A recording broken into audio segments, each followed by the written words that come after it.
சுயநலத்திற்காக உயிரை காவு வாங்கிய மனிதரும் இறந்தவரின் குடும்பத்தின் கதை. 4 நாளா நல்ல மழை. வீட்டில் இருந்த தென்னை மரத்திலிருந்து காய்களை இறக்க வேண்டிய நேரத்துல இப்படி மழை பெய்யுதே. காய் இறக்கும் ஆறுமுகத்தை கூப்பிட்டாலும் வரமாட்டான். படபடவென 2 காய்ந்த மட்டைகள் பக்கத்து வீட்டில் விழ அந்த வீட்டில் வசிக்கும் ராசாத்தி உச்ச குரலில் கத்தினாள். நானும் பல வருஷமா சொல்றேன், இந்த தென்னை மரத்தை வெட்டுங்கன்னு. உங்க வீட்டு குப்பையெல்லாம் நான் எதுக்கு அண்ணனும்? நல்ல வேலை, இப்பதான் நான் கழிவறை போயிட்டு வந்தேன். இல்லைன்னா மட்டை என் மேலேயே விழுந்திருக்கும். நாளைக்கு வேலையா மட்டை பாலை எல்லாம் சுத்தம் பண்ணிடுங்க சொல்லிட்டேன். ஆறுமுகத்தை போனில் கூப்பிட்டார்.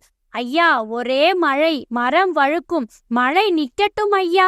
ஆறுமுகம், இங்க பக்கத்து வீட்டு பொம்பளை ஒரே பிரச்சனை பண்ணுதுப்பா, தயவு பண்ணி வாப்பா, மேல 100 ரூபாய் கூட போட்டு தரேன். ஐயா, நான் பணத்துக்காக சொல்லல, நீ எதுவும் சொல்ல வேண்டாம், பேசாம வந்து சேரு.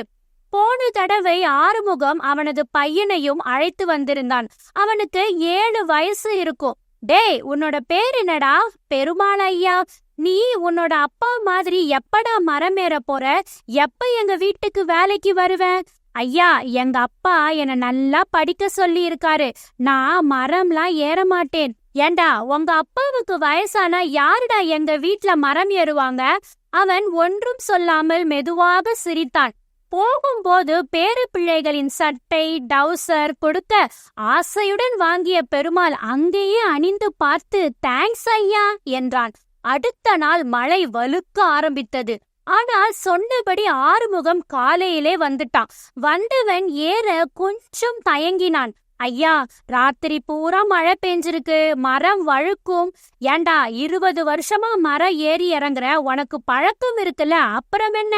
சீக்கிரம் சீக்கிரம். பக்கத்து வீட்டு பெண் ராசாத்தி மாடியில் இருந்து எட்டி பார்த்து தன்னைத்தானே பாராட்டி கொண்டாள். ஒரு 10 நிமிடத்தில் பரபரவென வேலையை முடித்தவன், சரி ஐயா, நான் கிளம்புறேன். டேய், இன்னும் 1 மரம் கூட இருக்குடா, அதையும் முடிச்சிட்டு போடா. ஐயா, 2 நாள் கழிச்சு மழை விட்டதும் கண்டிப்பா வரேன் ஐயா. என்னடா ரொம்ப பெகு பண்ற, ஒரு 10 நிமிஷம் தானே. சரிங்க ஐயா. வீட்டுக்குள் போய் காஃபி குடித்து கொண்டிருக்கும் போதே டமால் என்ற சத்தமும் ஆறுமுகத்தின் அலறலும் கேட்க கேசவன் ஓடி வந்து பார்த்தபோது ரத்த வெள்ளத்தில் மண்டை பிளந்து பேச்சு மூச்சின்றி கிடந்தான். ஆறுமுகம், ஆறுமுகம் அலறினான். அவன் லேசாக கண் திறப்பது போல தோன்றியது. அப்படியே கண்களை மூடிவிட்டான். கூட்டம் கூடிவிட்டது. இன்ஸ்பெக்டர் வந்தார். அவரை வீட்டினுள் கூட்டிக் கொண்டு சென்றார் கேசவன். சார், எங்களுக்கு பல வருஷமா ஆறுமுகம் தேங்காய் போடுவான். இன்னைக்கும் வந்தான். நான் மழையா இருக்கு, 2-3 நாள் போகட்டும்னு சொன்னேன். அதற்கு ஆறுமுகம், அப்ப மழை காலத்துல நாங்க பட்னியே கிடக்க முடியுமா? 20 வருஷமா மரம் ஏறிட்டு இருக்கேன்னு சொல்லிட்டு என்னோட பேச்சையும் மீறி ஏறினான் சார். பார்த்து ஏதாவது பண்ணுங்க சார், நான் உங்களை ஸ்டேஷன்ல வந்து பாக்குறேன். கையெடுத்து கும்பிட்டார். போஸ்ட்மார்ட்டம் முடிந்து ஆறுமுகத்தின் பாடியை ஆம்புலன்ஸில் ஏற்றினார்கள். அவனது வீட்டு வாசலில் ஒரே அழுகை சத்தம்.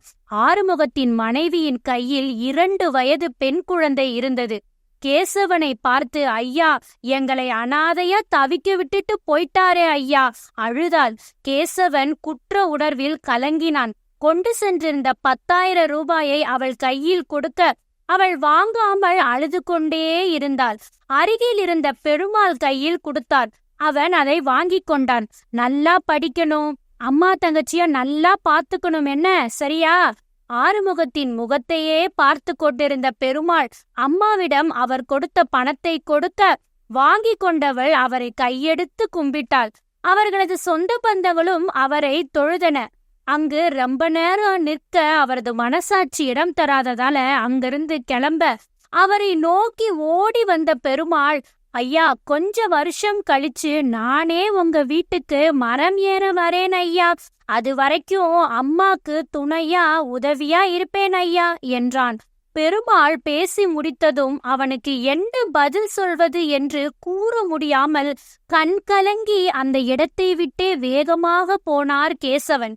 இந்த மாதிரியான நல்ல நல்ல கதைகள் கேட்க சப்ஸ்கிரைப் பண்ணுங்க. நன்றி.